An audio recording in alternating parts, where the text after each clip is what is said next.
guys, it's the Cobius from the Frugal RVer, and we wanted to do a little video today about our whole process of living in an RV and how it all started and where we are now and where we see this going. So we thought we would start from the very beginning, from like the day that Derek laid all this on me. So Derek came to me, he picked me up from work one day, and he asked me a series of really ridiculous questions, like, would you want a vacation anytime?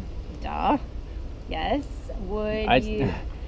I started out with, I've got a proposal for you, and she was just like, oh goodness, what? Always something. Always something. And would you want to be able to take your parents on vacation? All these, of course, I'm going to say yes to questions. And after I say yes, he says, all right, well, let's go. I have somewhere I'm going to take you. So we pull into a RV lot, and immediately I look at him and tell him, you're an idiot. There's no way. So we go and we look at a couple of them, but yeah, I think so.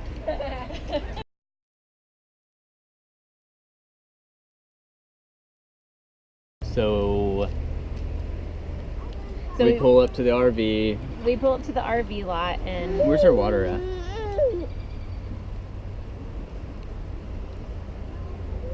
So we pull up to the RV lot and we take a look around a couple of RVs, and I did realize really quickly that it was way more doable than I thought, but we still had to talk.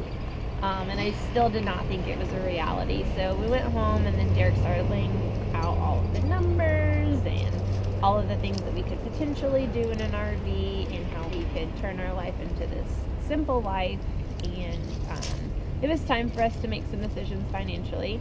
So that night we made the decision to live in an RV full time. So it wasn't quite that easy. It took some convincing, quite a bit of convincing, because it was so far against the grain that it was just kind of difficult to fathom what it would be like. And but almost every question that I asked her, it would have put us in a better position than we were currently in. So within 3 weeks, we had our house on the market. We were selling all of our stuff. We had a big giant garage sale, sold pretty much everything. We moved our sentimentals into my parents' attic and some in his parents'. And we picked out our RV. We bought it in the end of February, and we moved out like the second week of March.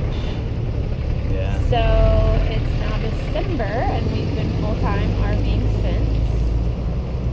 So the transition from house to RV in some ways was really difficult, in some ways was and let's go back to the moving out. So the 3 or 4 week process of selling all of our stuff, we had family members come over and help us get everything together. Our house sold in less than 24 hours.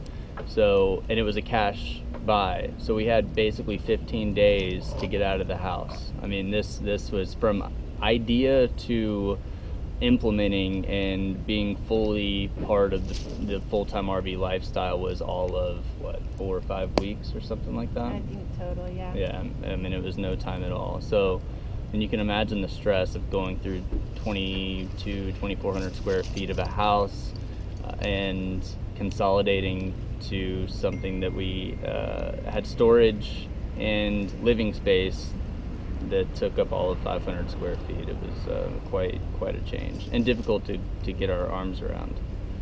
Also realized that I was a bit of a hoarder. I'm an art teacher, so I had all kinds of stuff. So it took a lot of fast moving to get rid of all of my stuff. And it was stressful. It was really stressful. That was by far the hardest part for me, was getting rid of all my stuff. Although really quickly I realized it was all just stuff. And she's pretty easygoing, and she legitimately had a panic attack the night before we were supposed to. Actually, it was the night before we showed the house, and we got an offer the next day, and that ended up being the buyers of our house. You know, we were just gonna clean it and let people look at it until it sold, and everything had been done. It was completely done, and it was time to go, and she just refused. She just sat there on the couch and refused to get up. I've done a lot of things, including throwing a baby shower the same day. Oh yeah. I mean, it was in the house that we were. It was justified. It was just, looking back, it's something to laugh about, because it was a legitimate panic attack. I mean, like, there's nothing that she could have done to prevent it, really. I mean, we did a lot of stuff in a very, very short amount of time. So we moved into the RV with all kinds of stuff. Even though we thought it was all, we had minimalized our lives, which we had, but we still came with all kinds of stuff that we thought we needed. Yeah, what did we think? We had all kinds of office supplies for his business. Still do. We still do have some we need to go through. We had a lot of kitchen things that we thought we needed, and we're still getting rid of a lot of those too. But we're learning that we actually have even more empty space in our RV than we ever thought we would, especially when we first moved in, because we have been getting rid of things, and we came with a lot more clothes than I should have come with. That was not Derek, that was me. But working full time, I do, and I'm a teacher, so I have to have some more options. But we ran into some struggles at first. We had several things break on us, but we worked through all that. We got through all of that, and now we are loving our lifestyle. We would definitely not go back right now, at least. And there are a ton of challenges. I mean, whenever you go against the grain, there's really a limited amount of resources to turn to, and every lifestyle is so unique on the road. Everybody's needs are different, and whenever you're living this small, a small difference in something you have will have a big impact on your life. So it's, there's a lot of trial and error that goes into this lifestyle. So where are we going? What are we doing from here, and why?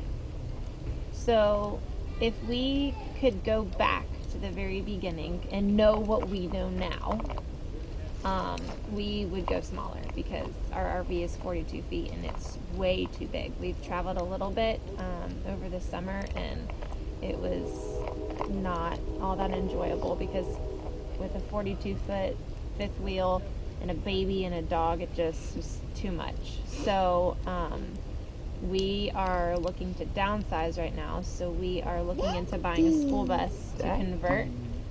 And we've done a bunch of research on it, and we think that that's our best option as far as having something well built and something that we can make our own.